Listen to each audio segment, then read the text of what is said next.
1400 ఏళ్ల చరిత్ర కలిగిన శ్రీ నీలకంఠేశ్వర ఆలయం. ఈ ఆలయంలో శివకేశవులు ఒకే చోట ఉండటం విశేషం. స్వయంభుగా వెలిసిన శివలింగం విష్ణుమూర్తి నాభి నుంచి వచ్చిన పద్మంలో బ్రహ్మ ఉన్నారు. ప్రతి సోమవారం శివనామస్మరణతో మారుమోగుతోంది ఈ ఆలయం. నిజామాబాద్ నగరం నడిబొట్టున శైవ క్షేత్రంగా ఖ్యాతిగాంచిన శ్రీ నీలకంఠేశ్వర ఆలయం.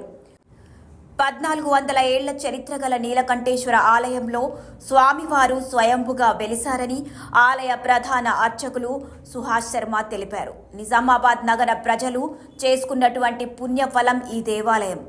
దేవాలయ ప్రత్యేకత ఏంటంటే శివకేశవులు ఒకే చోట ఉండటం, విష్ణుమూర్తి శివుడు ఉండటం చాలా ప్రత్యేకంగా ఉంటుంది.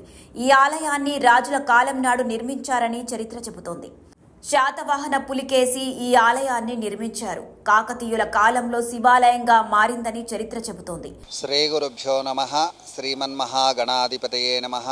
శ్రీ నీలకంఠేశ్వర స్వామి దేవతాభ్యో నమః. హరశంభో మహాదేవ విశ్వేశామరవల్లభ శివశంకర సర్వాత్మన్ నీలకంఠ నమోస్తుతే.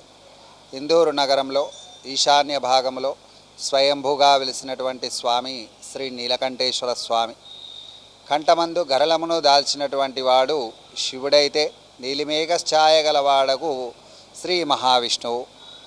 శివకేశవులకు భేదం లేదు అని తెలియజేయడానికి ఈ స్వామి స్వయంభూగా వెలిస్తే శ్రీ మహావిష్ణువును ప్రతిష్టాపన చేశారు.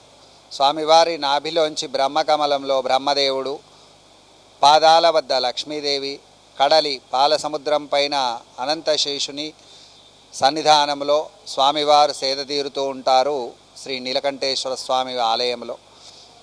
ఇది శివశ్చ హృదయం విష్ణు, విష్ణుశ్చ హృదయం శివ, శివకేశవులకు భేదం లేదు అని తెలియజేయడానికి స్వామివారు వెలిస్తే ఆ స్వామివారిని ప్రతిష్ఠించారు.